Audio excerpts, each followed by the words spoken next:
Well, I think we are disturbed by the fact that the combatants and the parties to the conflict are not listening to international public opinion or the resolutions of the Security Council. But we do feel that the most urgent need now is an immediate ceasefire. And that's why the Secretary General is himself gone to the region to try and ensure that that takes place. Do you have any expectation that Israel is even noting your concerns right now? Well, we are very concerned about some of the developments in Gaza. As you know, there are now over 1,000 casualties. 1/3 of them are children. We've had the main pediatric hospital there attacked. We have a school that has been attacked, as you know, and a lot of the displaced are children, and they're all just trapped in there. We can't evacuate them. So it is of great concern, and we hope that Israel will realize that this is a situation that is untenable and really on the brink of a humanitarian catastrophe, and that they will stop. And we also hope that Hamas will stop shooting rockets into Israel and provoke a reaction as well. Do you expect any accountability? Well, we hope that the systems of justice will ensure that at some point. Already, as you know, the Human Rights Council has asked for independent investigation, especially into the bombing of the school. The UN itself will be doing its own investigations. And I think at some point there will be accountability, perhaps for the actions of Israel, and also perhaps of Hamas. Really? Well, I know you're skeptical, but it is extraordinary in other areas also. People think that there is no accountability, but at some point, it may not take the form of a court, but there are other ways in which accountability and other issues are resolved, issues of transitional justice.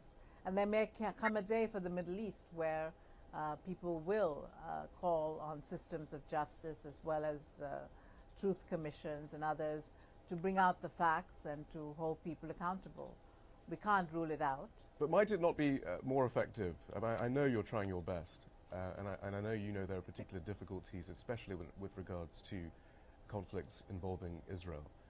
But perhaps if you were to say right now, look, we have evidence of war crimes, for example, and you seem to be sort of edging around these sorts of issues. But if the UN Special Representative on Children and Armed Conflict made perhaps a more emphatic statement rather than expressing grave concern, might that not make a difference?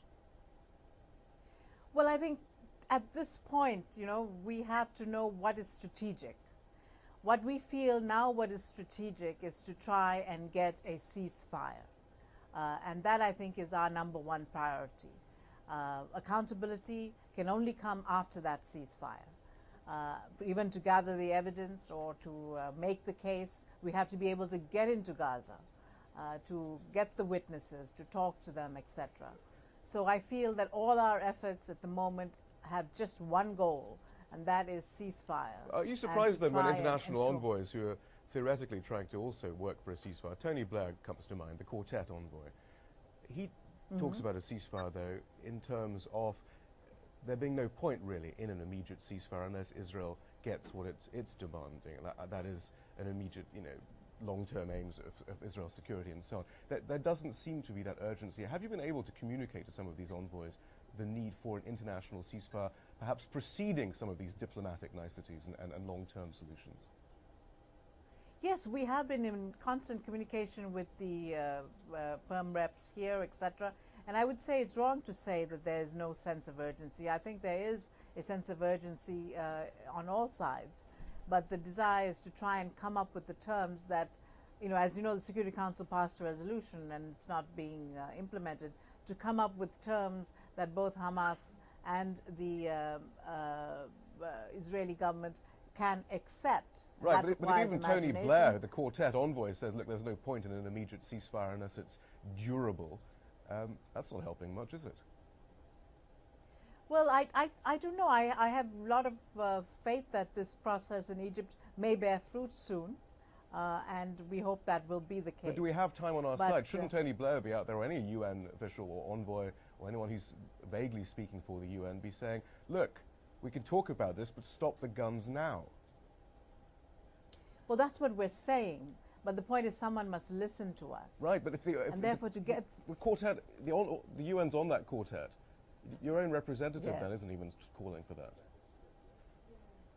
Well, I think the UN has been calling for it, and short of we have to try and get them to implement it. Even right, but Tony Blair's not calling for an immediate resolution. ceasefire. He's calling for various parameters to be reached and then a ceasefire to be installed. It's not ceasefire first and then let's try and figure out these parameters. It's let's get the parameters sorted out, then we can have a ceasefire. Don't you think Tony Blair might have had it wrong? Perhaps he has it wrong, because I don't think that is what the Security Council resolution wants. I think they want an immediate and durable ceasefire, but I think they want to do it quickly and to try and get conditions that both sides can agree to. And my sense is that they are quite close to that.